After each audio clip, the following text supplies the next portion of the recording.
Buenos días, buenas tardes, buenas noches, la hora que ustedes vean esto. Gracias por darle like al mensaje que les voy a dejar. Gracias por comentarlo. Gracias por darle compartir y compartirlo con todas las personas. Hoy voy a hablar de una persona que no es de este tiempo, pero en su tiempo fue un profeta. Me estoy refiriendo a Vicente de Paúl. Vicente de Paúl, el hijo de un cojo y de un tuerto, nacido en París, en un pueblo francés, Aquitania. Allí nació Vicente de Paúl. Y era hijo de un par de campesinos muy pobres, y él cuidaba los rebaños de ganado. El muchachito se iba a cuidar los rebaños de ganado. Era ambicioso, amante del dinero como todo lo que usted quiera, y del poder.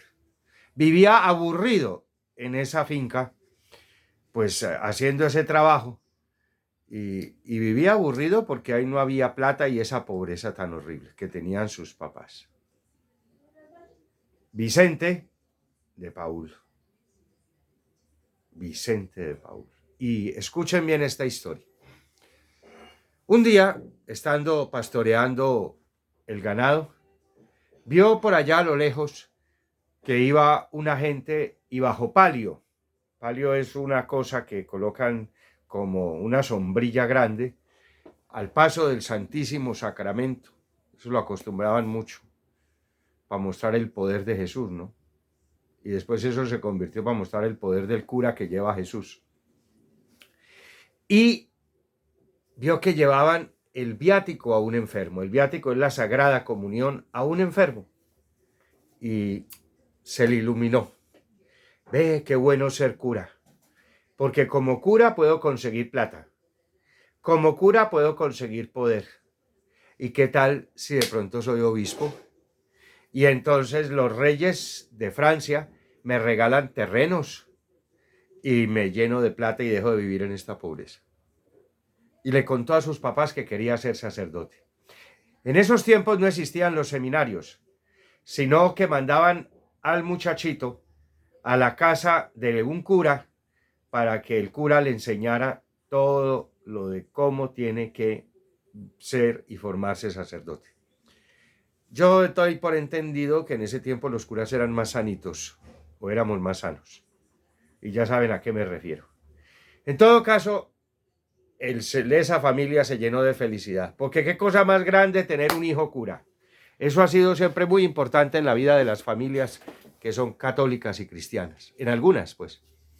Y entonces se fueron y llevaron el muchachito al pueblo, y el cura, claro, allá.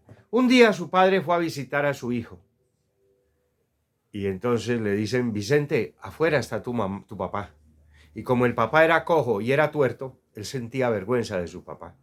Se asomó por una ventana y dijo: no dejen entrar a ese viejo, que ese no es mi papá, seguro me va a hacer alguien algún daño. Y no pudo ver a su hijo. Se devolvió con sus quesos y con sus leches otra vez para la finca. No pudo ver a su hijo, lo negó. Bueno, muchacho ambicioso, se necesitaba tener, como en el día de hoy, 25 años para ser ordenado presbítero.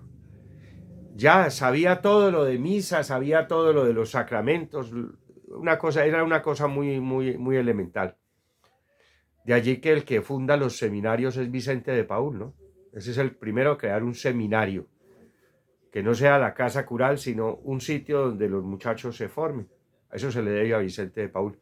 Por eso le llama el reformador del clero francés. Bueno, en todo caso, el muchacho tenía 23 años, ya estaba aburrido, no podía ser sacerdote hasta que no cumpliera 25. Se fue y sacó su partida de bautismo. Y oh, sorpresa, Ya en ese momento el celibato era obligatorio. Ya habían abolido el que fueran casados los sacerdotes. Eran célibes. Entonces se fue y sacó la partida de bautismo y adulteró la fecha. Se quitó 2 años, o sea que ya tenía 25 años. Y como no podía ir donde su obispo, que era el obispo de París, se fue y buscó un obispo ciego. Y el obispo ciego le dijo: joven, léame la partida de bautismo. Y él la leyó y claro, tenía 25 años y lo ordenó. Después de ordenado se presentó donde su obispo. Yo ya estoy ordenado. Y después de ordenado, pues no hay Santa Lucía que valga. Después de ojos sacados no hay Santa Lucía que valga. Después de estar ordenado es sacerdote y será sacerdote para toda la vida. Quieranlo o no lo quieran. Entonces el obispo le dio una pequeña parroquia. Se llamaba Chanfondon, ¿sí? Esa parroquia. Era una parroquia de un pueblo. Allí vivían 5 sacerdotes, se mantenían borrachos. Y hacía mucho tiempo no se celebraba misa. Y llegó Vicente de Paúl allá como párroco. Llegó, estaban los curas borrachos y a las 5 de la mañana, a las 4 de la mañana tocó las campanas. Prendió las lámparas del templo. Cuando sonaron las campanas, la gente salía de las casas con ollas cargadas de agua. Porque vieron la iglesia iluminada y dijeron: se está quemando el templo. Y todos corrían a ver qué era. Y encontraron al cura listo para celebrar misa. Hacía 5 años no se celebraba misa allí. Los curas vivían borrachos. Entonces, allí empieza Vicente de Paúl su trabajo. Y en esos primeros días ocurre algo. Una señora va y le dice antes de la misa: ¿cómo le parece, padre Vicente, que en las afueras de Châtillon-Fondon hay una familia que se está muriendo de hambre? Y entonces en la misa, que se celebraban siempre era por la mañana, era prohibido celebrar misa por la noche, él dijo: hay una familia que se está muriendo de hambre, está en las afueras, todos son discapacitados, hay ciegos y paralíticos.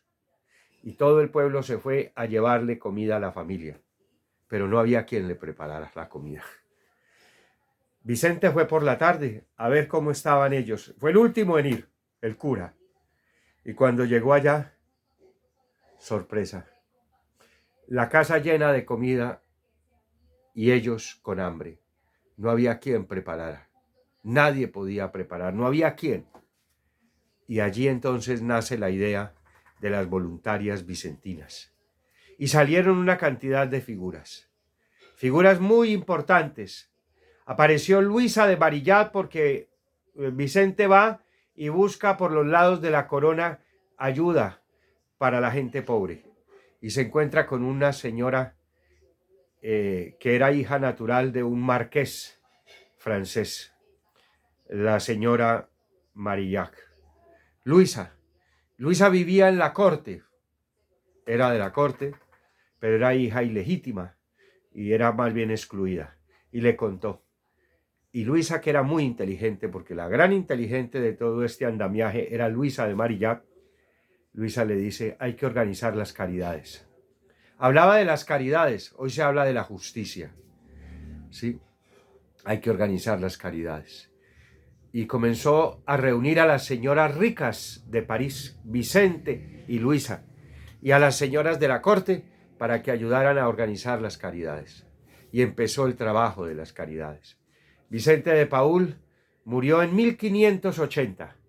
Había fundado también las monjas, que no son monjas, que son religiosas exclaustro, que se llaman las hijas de la caridad de San Vicente de Paúl, o hermanas vicentinas que conocemos nosotros. Maravillosas, unas mujeres que hacen inmenso bien en el mundo, donde hay una hija de la caridad. Y a usted, cuando una hija de la caridad le pida algo, dé lo, que eso va para los pobres. Eso sí se lo aseguro. Ellas son maravillosas, son formadas para servirle a los pobres y son sirvientas de los pobres. Eso todo es en silencio, eso no tiene prensa. De eso no habla Semana, ni Caracol, ni RCN, ni la W Radio. Ese es Vicente de Paúl, a quien hoy la Iglesia honra y lo honramos. Necesitamos millones de Vicentes de Paúl hoy en día para gritar ya no por la caridad, sino por la justicia. Que se dé en justicia, que se dé en justicia lo que por caridad se ha negado. Se dé en justicia.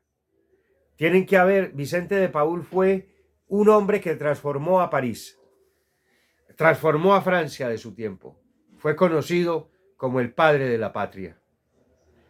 Y sí, señor, ya estando de cura, lo llamaron del Vaticano, pues, o de la nunciatura apostólica o de la estructura de la iglesia francesa, y le dijeron, el Papa quiere hacerlo obispo. Y dijo, yo no soy digno de ser obispo.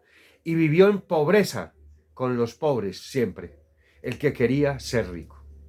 San Vicente de Paúl ruega por nosotros y ruega por Colombia. Amén. Buen día a todos.